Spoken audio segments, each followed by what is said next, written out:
ইউরোপের পশ্চিম প্রান্তে একটি শহর দাঁড়িয়ে আছে ইতিহাসের স্তরের উপর। সামনে বিশাল নদী, পেছনে পাহাড়, আর সেই পাহাড়ের চূড়ায় শত শত বছর ধরে দাঁড়িয়ে আছে এক রহস্যময় দুর্গ। এর নাম সাও জর্জে ক্যাস্টেল।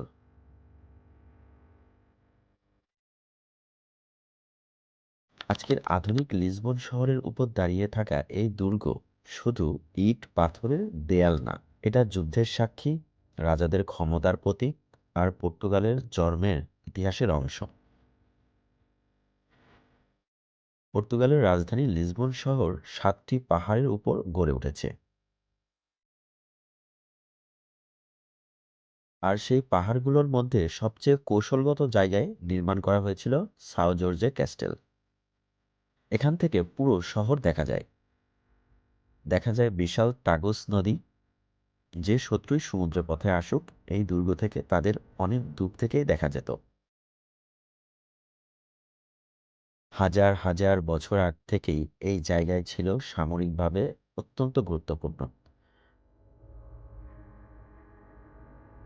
আজও যখন কেউ দুর্গের দেয়ালে দাঁড়ায়, তার মনে হয় যেন সময় কয়েকশো বছর পিছিয়ে গেছে। অষ্টম শতাব্দীতে উত্তর আফ্রিকা থেকে মুসলিম মুরাররা ইবারিয়ান প্যানিসোয়ালের বিশাল অংশ দখল করে নেয়। তখন লিসবনও তাদের নিয়ন্ত্রণে চলে আসে। ধারণা করা হয় ১১শ শতাব্দীর দিকে মরিস শাসকেরাই এই দুর্গকে শক্তিশালী সামরিক দুর্গে পরিণত করে। তারাই উঁচু প্রাচীর তৈরি করে, ওয়াচ টাওয়ার বানায় এবং পুরো শহরকে রক্ষার জন্য একটি মূল প্রতিরক্ষা কেন্দ্র বানায়। রাতের অন্ধকারে পাহাড়ের উপর দাঁড়িয়ে থাকা এই দুর্গ ছিল ভয়ঙ্কর শক্তির প্রতীক।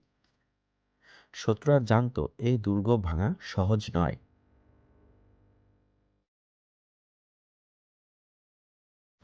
১১৪৭ সালে ইউরোপে তখন চলছে রিকনকুইস্তা, অর্থাৎ মুসলিম শাসনের বিরুদ্ধে খ্রিস্টান রাজ্যগুলোর যুদ্ধ। এই সময় পর্তুগালের প্রথম রাজা আফনস আই অফ পর্তুগাল লিসবন আক্রমণ করেন। দীর্ঘ অবরোধের পর অবশেষে শহর দখল করা হয়, আর সাও জর্জে ক্যাস্টেল হয়ে যায় পর্তুগালের রাজাদের দুর্গ।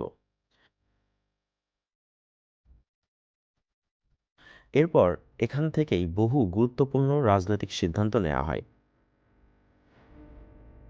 রাজা, সৈন্য, অভিজাত মানুষ সবাই এই দুর্গের ভিতরে আসা যাওয়া করত। এটা শুধু যুদ্ধের স্থান ছিল না, এটা ছিল ক্ষমতার কেন্দ্র।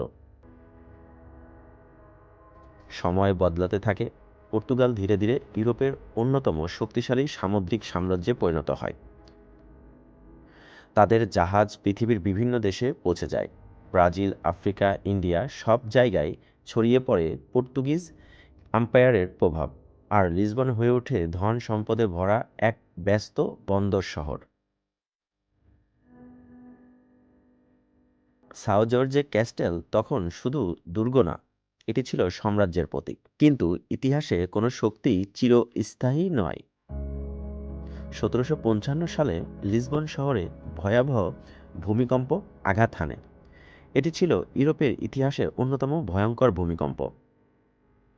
হাজার হাজার মানুষ মারা যায়, পুরো শহর ধ্বংস হয়ে যায়। সাও জর্জে ক্যাস্টেলও মারাত্মক ক্ষতিগ্রস্ত হয়। অনেক অংশ ভেঙে পড়ে, রাজকীয় গুরুত্ব হারিয়ে যেতে থাকে।